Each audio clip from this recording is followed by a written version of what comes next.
وہ دعوت بڑی مختصر تھی، وَإِنَّ اللَّهَ رَبِّي وَرَبَّكُمْ فَاعْبُدُوهُ هَذَا صِرَاطٌ مُسْتَقِيمٌ۔ ہر نبی کی ایک ہی دعوت تھی، میں جس اللہ کی طرف تمہیں بلا رہا ہوں وہ میرا بھی رب ہے، وہ تمہارا بھی رب، ربی و ربکم، ربکم، اور اسی کی فَاعْبُدُوهُ، میری پیروی کرو، میری اتباع کرو، اس لیے کہ اب اللہ خالق اور مخلوق کے بیچ میں کوئی ذریعہ نہیں ہے رب کا سوائے نبیوں کے،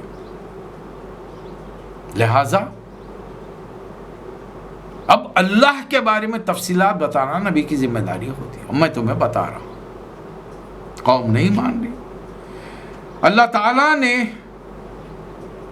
کچھ مچھیروں کے دل میں بات ڈال دی، یہ رسول اللہ صلی اللہ علیہ وسلم، یہ حضرت عیسیٰ علیہ السلام کے حواری بن گئے، ساتھی بن گئے، 11 تھے، 11 افراد۔ اللہ تعالیٰ نے حضرت عیسیٰ علیہ السلام کو معجزوں سے نوازا،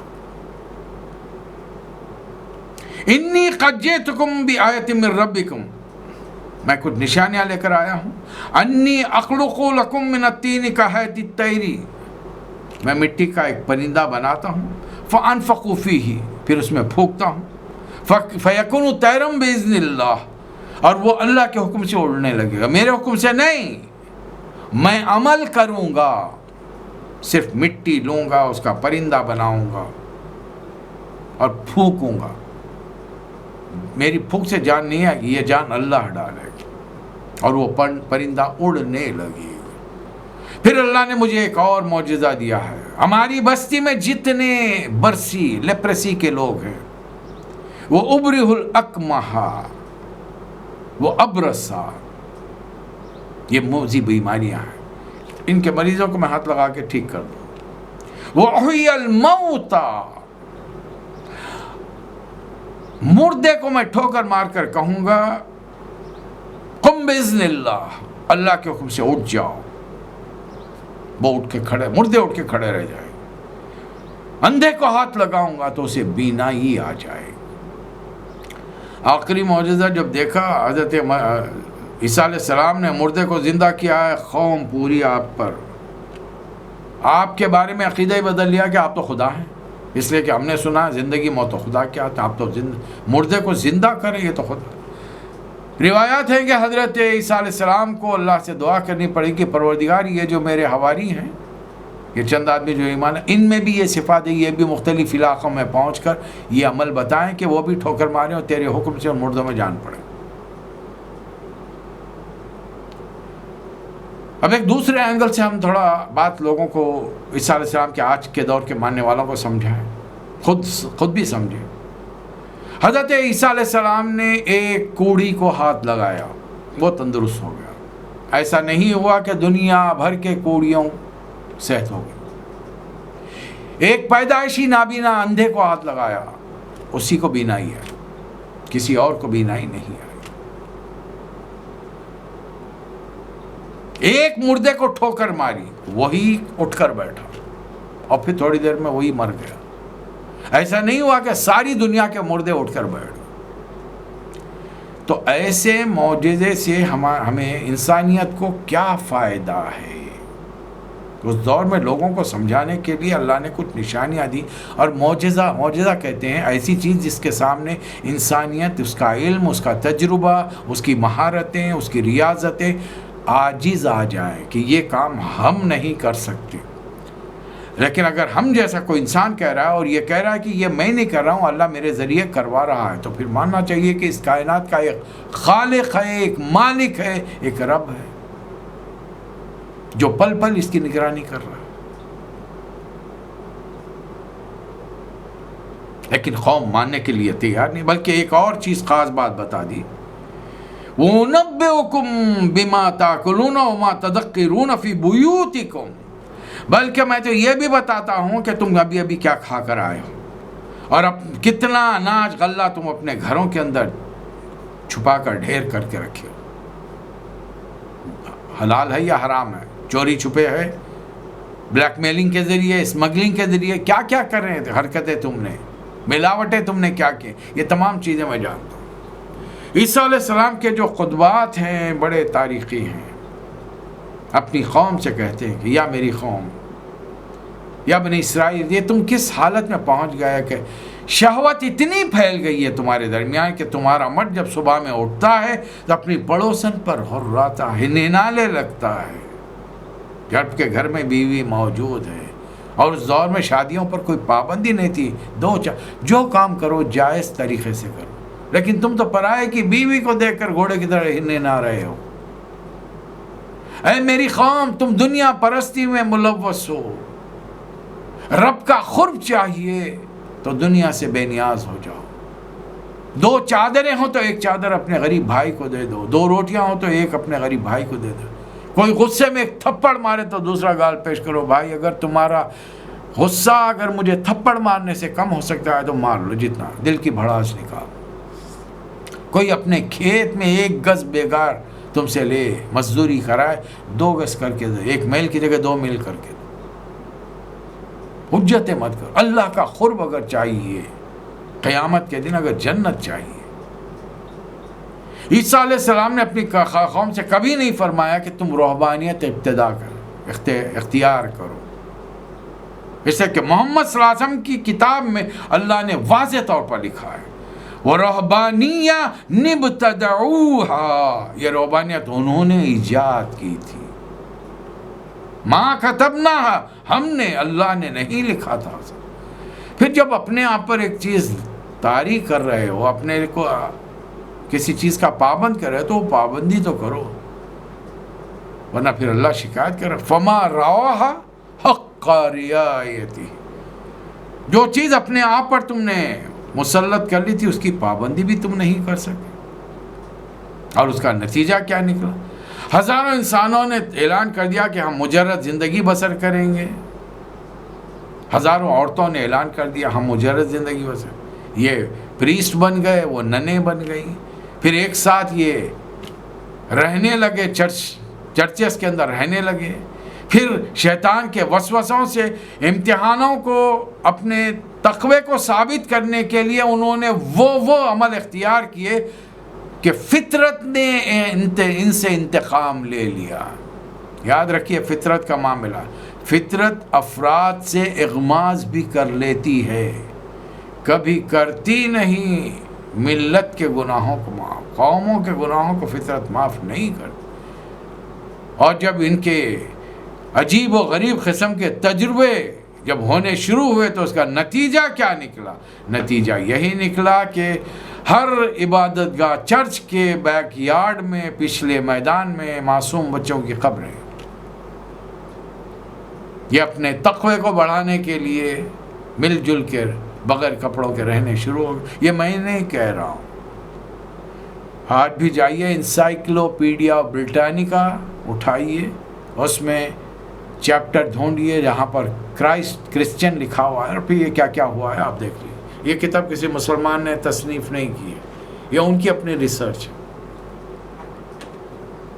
اس دور کے مسلمانوں نے حضرت عیسیٰ علیہ السلام کو ماننے سے انکار کیا، جبکہ عیسیٰ علیہ السلام نے اعلان کیا تھا یا بنی اسرائیل، وَإِذْ قَالَ عِيسَىٰ ابْنُ مَرْيَمَ يَا بَنِي إِسْرَائِيلَ إِنِّي رَسُولُ اللَّهِ إِلَيْكُمْ مُصَدِّقًا لِمَا بَيْنَ يَدَيَّ مِنَ التَّوْرَاةِ، میں اللہ کا بھیجا ہوا رسول ہوں اور تمہارے ہاتھوں میں جو شریعت کی کتاب موسیٰ علیہ السلام کو اللہ نے عطا فرمائی تھی اس کو ماننے والا ہوں، اس کی پیروی کرنے والا ہوں، اس کی اتباع کرنے والا ہوں۔ پہلے تو تم نے مجھے آخری پیغمبر کہا، کچھ نہیں تو مجھے معجزے بتانے پر خدا بنا دیا، اب میں جب کہہ رہا ہوں کہ نہ میں خدا ہوں نہ آخری پیغمبر ہوں تو تم میری جان کے دشمن بن گئے۔ کیوں میری جان کے دشمن بنا؟ میں تورات کا ماننے والا ہوں، مصدقا لما بین یدی من التوراۃ، اور پھر ایک خوشخبری اب میں تمہیں دے رہا ہوں، وہ مبشرا برسول یاتی من بعد اسمہ احمد، میرے بعد آئے گا، وہ نبیوں کا سردار ہوگا، اللہ اس کے ساتھ آتشی شریعت بھیجے گا اور اس کی حکومت دنیا پر قائم ہوگی، اس کے لائے ہوئے نظام، اس کے دین کی حکومت دنیا پر قائم ہو۔ کاش وہ نبی کا دور میں پاؤں، اس کے جوتیوں کے تسمے باندھنا میرے لیے فخر و اعزاز کی بات ہوگی۔ کون فرما رہے ہیں؟ ایک جلیل القدر پیغمبر حضرت عیسیٰ علیہ السلام۔ اے مسلمان، میرے بھائیوں بہنوں، میں اپنے آپ سے مخاطب ہوں، آپ سے مخاطب۔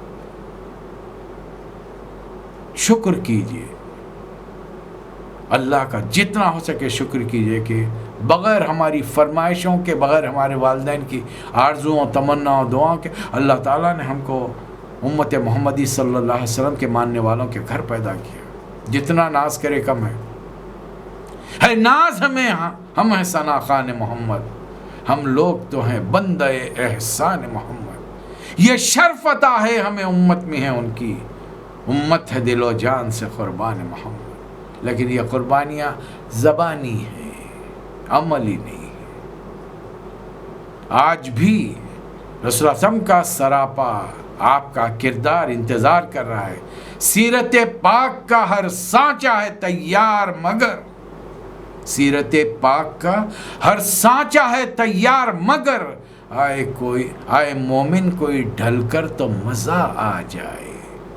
ایک سپہ سالار کی حیثیت سے رسول اللہ صلی اللہ علیہ وسلم، ایک جج کی حیثیت سے رسول اللہ صلی اللہ علیہ وسلم، ایک دینی مبلغ کی حیثیت سے رسول اللہ صلی اللہ علیہ وسلم، ایک دوست، ایک باپ، ایک شوہر، ایک پڑوسی۔ کون سا زندگی کا شعبہ ہے جس میں حضور اکرم صلی اللہ علیہ وسلم نے مثالیں نہیں چھوڑی؟ تبھی تو اللہ نے آپ سے مجھ سے فرمایا ہے نا، لَقَدْ كَانَ لَكُمْ فِي رَسُولِ اللَّهِ أُسْوَةٌ حَسَنَةٌ لِمَنْ كَانَ يَرْجُو اللَّهَ وَالْيَوْمَ الْآخِرَ وَذَكَرَ اللَّهَ كَثِيرًا۔ بنی اسرائیل آپ کے دشمن ہو گئے۔ یہ بنی اسرائیل کا وہ حصہ تھا آبادی کا جہاں پر ان کی حرکتوں کی وجہ سے اللہ تعالیٰ نے انہیں غیروں کا غلام بنا دیا تھا۔ وہ عظیم الشان سلطنت جو حضرت سلیمان علیہ السلام کے زمانے میں تھی، اب بڑھ گئی۔ ایک یہودیہ ہو گئی، ایک سامریہ ہو گئی۔ ایک علاقے میں مسلمان حکمران، مسلمان رعایا، دوسرے علاقے میں مسلمان رعایا، غیر مسلم حکمران۔ مسلمان حکمران اور رعایا کے بیچ میں تبلیغ کریں حضرت یحییٰ علیہ السلام، حضرت زکریا کو علیہ السلام کو جو اللہ نے نعمت سے نوازا تھا، اور مسلمان رعایا اور غیر مسلم حکمران کے علاقے میں تبلیغ کریں حضرت عیسیٰ علیہ السلام۔ قوم جا کر بادشاہ سے شکایت کر، پہلے تو قوم حضرت عیسیٰ علیہ السلام سے حجت کرتی ہے۔ سکہ لایا اور کہا کہ سکے پر، اس زمانے کے سکوں میں ایک جانب بادشاہ کا، دوسری جانب اللہ کا نام لکھا ہوا تھا۔ لا کر کہنے لگے کہ یہ جو حکمران ہے ہمارا غیر مسلم، یہ ہم پر حکومت کر رہا ہے، غیر ملکی بھی ہے، اب یہ ہم سے ٹیکس مانگتا ہے، ہم کو دینا چاہیے۔ حضرت عیسیٰ علیہ السلام نے فرمایا کہ لاؤ وہ سکہ لاؤ۔ دیکھا ایک سکے پر ایک جانب بادشاہ کا نام ہے، دوسری جانب اللہ کا نام، کہا کہ اللہ کا حق اسے ادا کرو، بادشاہ کا حق اسے ادا کرو۔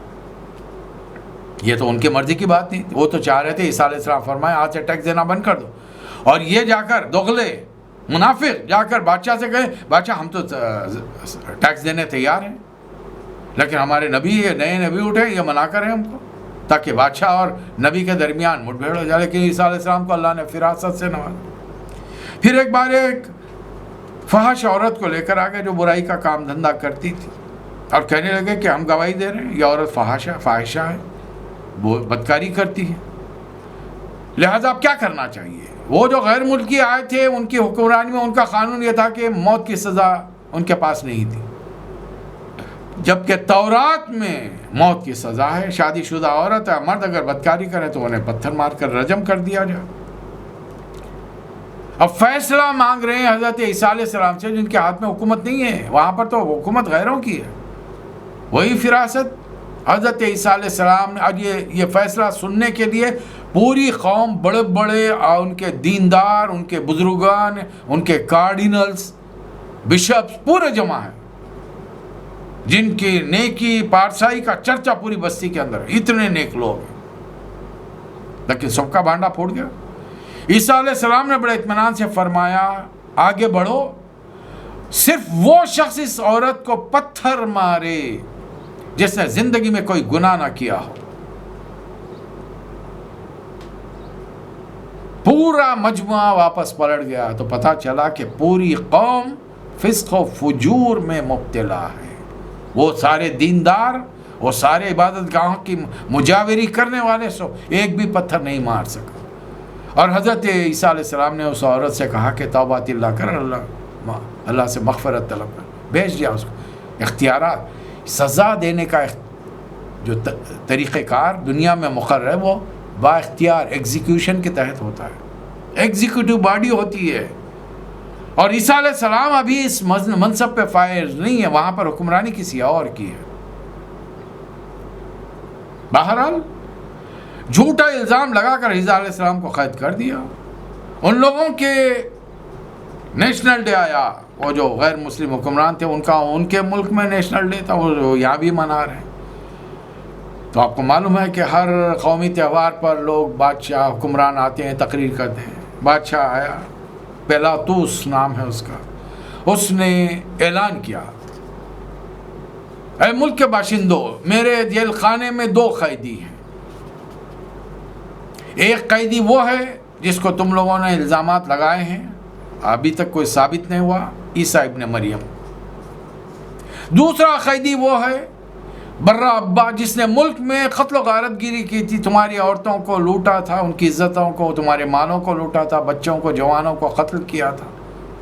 بہت خطرناک مجرم ہے یہ 2 مجرم میری جیل میں۔ اور ہمارا طریقہ کار یہ ہے کہ اپنے خوشی کے تہوار کے موقع پر ہم ایک قیدی کو آزاد کرتے ہیں۔ بولو کس کو آزاد کرتے؟ اب قوم کی شیطانی کا اندازہ لگائیے کہ ایک آواز میں قوم کہہ رہی ہے کہ عیسیٰ کو پھانسی چڑھا دے، برہ ابا کو چھوڑ دے۔ بہرحال جرم ثابت نہیں ہوا، عیسیٰ علیہ السلام باہر آ گئے۔ قوم دشمن بنی ہوئی آپ کی شکایت پہ شکایت کرے، اس آخرکار عیسیٰ علیہ السلام کو ایک مکان میں چھپ جانا پڑا۔ اس زمانے میں آپ کا ایک بدترین دشمن تھا پال،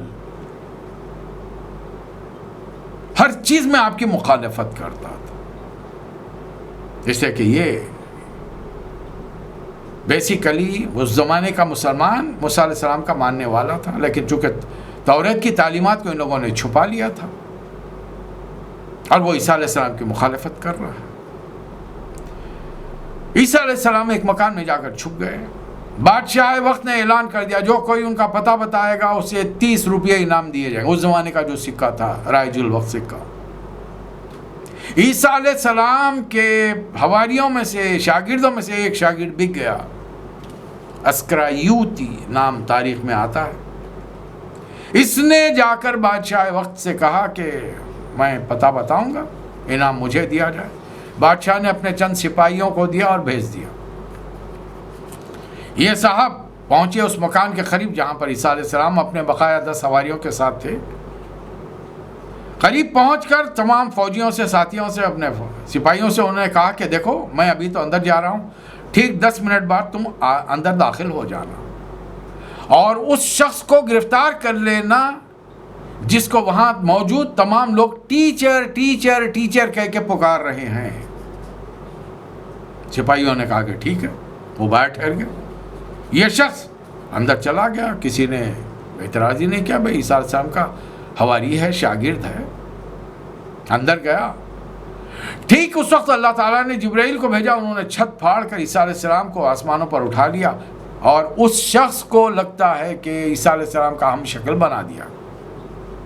وہ شخص کو بھی احساس نہیں ہے کہ میرے ساتھ کیا معاملہ ہو۔ ذری دیر ہوئی، فوجی دندناتے ہوئے اندر گھس گئے۔ اب جب فوجیوں کو دیکھا تو ہر آدمی اس شاگرد کی طرف جس کی شکل عیسیٰ علیہ السلام کے بنا دی گئی ہے ان کی طرف متوجہ اور کہنے لگا ٹیچر ٹیچر ٹیچر۔ فوجیوں نے جب دیکھا کہ یہ شخص ٹیچر ہے، اسے کو کہہ رہے ہیں، حالانکہ وہ پکار کے کہہ رہا کہ میں تمہارا وہ ساتھی ہوں جس نے پتہ بتایا، لیکن شکل بدل چکی ہے، وہ کیسے پہچانے گی؟ ہو سکتا ہے اس آدمی کو نبی کو دھوکہ دینے کی وجہ سے پھانسی پر چڑھا دیا گیا ہو، اس معاملے کو مشتبہ کر دیا گیا۔ محمد صلی اللہ علیہ وسلم کے ذریعے اللہ تعالیٰ نے جو قرآن نازل فرمایا اس میں کئی مقامات پر اللہ تعالیٰ نے صاف صاف فرمایا کہ یہ کہتے ہیں وَقَوْلِهِمْ إِنَّا قَتَلْنَا الْمَسِيحَ عِيسَى ابْنَ مَرْيَمَ رسول اللہ. اور آج بھی کہتے ہیں. کون کہتے ہیں؟ حضرت موسیٰ علیہ السلام کے ماننے والے. اور آج جو عیسیٰ علیہ السلام کے ماننے والے بڑی تعداد میں ان کی گود میں جا کر بیٹھے، ان کے چنگل میں پھنسے ہوئے، یہ جانتے بوجھتے کہ یہ ہمارے نبی کے بدترین دشمن تھے، اور ہم آج بھی خوش ہوتے ہیں ہم نے عیسیٰ کو قتل کیا ہے. اور قرآن میں اللہ فرما رہا وَمَا قَتَلُوهُ وَمَا صَلَبُوهُ، نہ انہوں نے قتل کیا نہ انہوں نے صلیب پر چڑھایا ہے.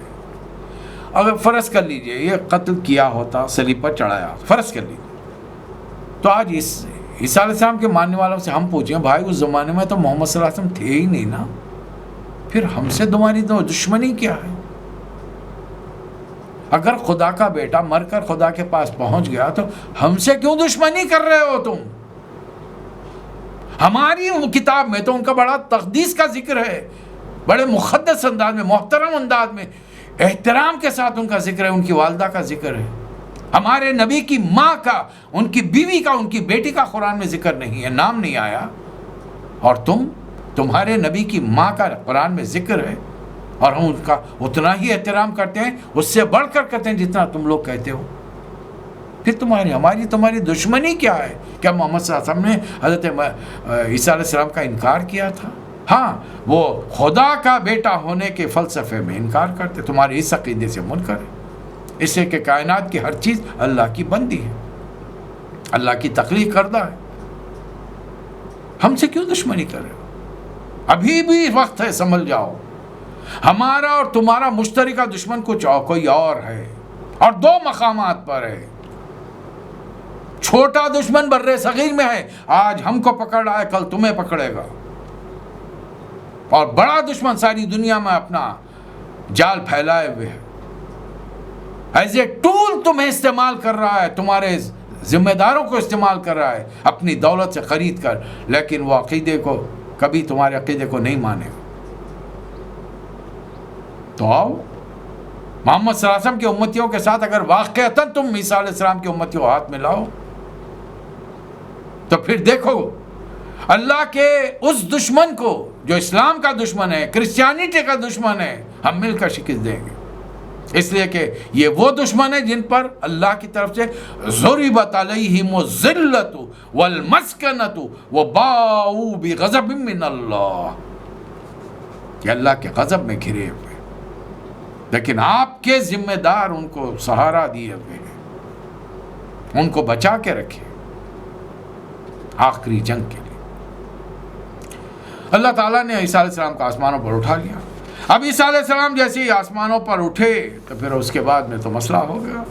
اب اس زمانے کا ان کا بدترین دشمن اس نے دیکھا کہ باہر سے کچھ نہیں ہو سکتا.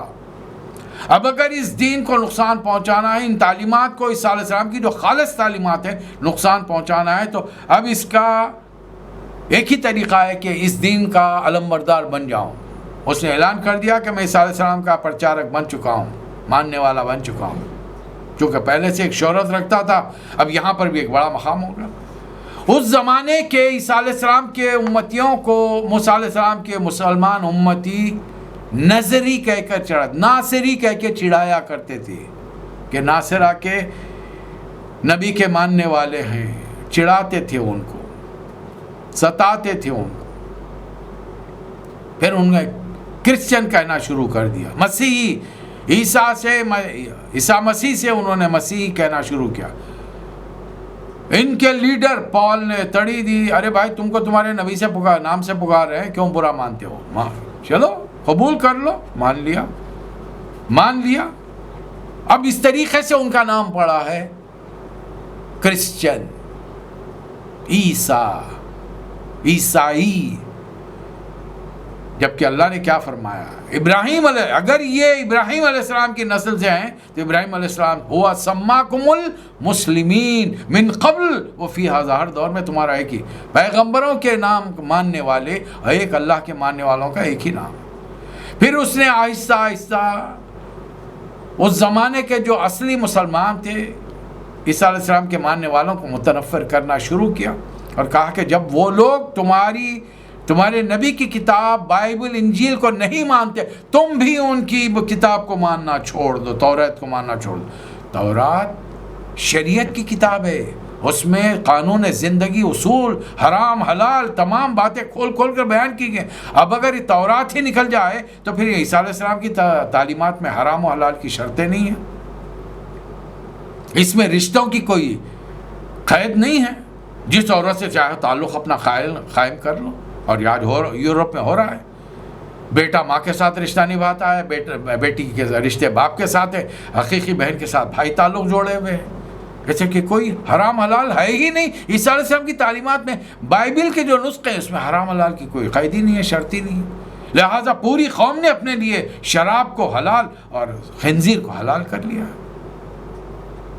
اس طریقے سے عیسیٰ علیہ السلام کے ماننے والے شریعت سے کٹ گئے، اب ان کو نیا اپنا طریقہ کاری، اب اپنے من مرضی طور پر انہوں نے جس چیز کو حرام سمجھا حرام بنا لیا، ان کے پیروں نے، ان کے ولیوں نے، ان کے کارڈینلز نے، اور جس چیز کو حلال بتانا تھا بتا دیا۔ اللہ نے فرمایا تھا نا، لا تتخذوا اربابا من دون اللہ، اللہ کو چھوڑ کر اپنے ان لوگوں کو، اولیاء اللہ کو ارباب مت بناؤ، رب مت بناؤ۔ بہرحال یہ کچھ مختصر واقعات، اب دین میں بگاڑ پیدا ہونا شروع ہو تعلیمات، لیکن پھر بھی عیسیٰ علیہ السلام کی وہ تعلیمات نے دنیا پر بڑا اثر ڈالا۔ یاد رکھیے، دنیا جب کبھی فحش منکر برائیوں کا گڑھ بن جاتی ہے تو پھر انسانوں میں سے لوگ چاہتے ہیں کہ پھر وہاں سے کوئی نیکی کی بات آگے بڑھے۔ وقت گزرتا گیا، یہودی کم ہوتے چلے گئے، عیسائی بڑھتے چلے گئے، ان کی مملکتیں بڑھتی چلی گئی، ساری کی ساری بیک وہ ساری کی ساری مملکتیں، خاص طور پر ایک جو ان کا بڑا فرما روا تھا قسطنطین، جس کے نام سے شہر ہے قسطنطنیہ، وہ پوری اپنی سلطنت کے ساتھ عیسائی عقیدے کو اس نے اختیار کر، اور آج پورا مملکت میں آپ دیکھیں گے کہ کس طریقے سے یورپ کے اندر عیسائیت پھیلی ہوئی، اور انہوں نے بائی ہک اینڈ کروک عیسیٰ علیہ السلام کی تعلیمات کو دنیا میں پھیلانا شروع کر دیا۔ وہ چاہیں نہ چاہیں، بہت سارے لوگ بر صغیر کے سب کانٹیننٹ کے عیسائی مذہب اختیار کرتے ہیں، بلکہ آپ کو جان کر تعجب ہوگا کہ ایک بہت بڑا دلت لیڈر ڈاکٹر امبیڈکر، انہوں نے بڑا مطالعہ کیا تھا، he was a very well qualified person, اور آخری کار اپنے علم کی بنیاد پر اس نتیجے پر پہنچے تھے کہ ہندوستان کے دلتوں کو، پچھڑی ہوئی آبادی کو عزت دلانی ہو تو ہمیں چاہیے کہ ہم دین اسلام کو قبول کر لیں۔ اس نتیجے پر وہ پہنچ گئے، اس لیے کہ اب اس دھرم میں رہتے ہوئے، اس عقیدے کے ماننے والوں کے ساتھ رہتے ہوئے ہم عزت بھری زندگی بسر نہیں کر سکتے، لیکن اس وقت کے بہت بڑے لیڈر نے ان سے عاجزی کی، گزارشیں کی، ان سے بہت سارے وعدے وعید کیے ہوں گے کہ جو بننا چاہو بن جاؤ لیکن اسلام قبول مت کرو۔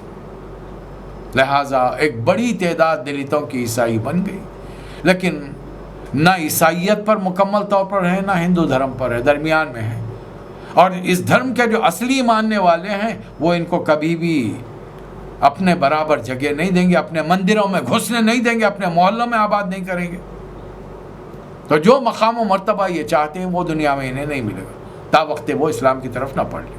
بہرحال یہ کچھ مختصر باتیں تھیں۔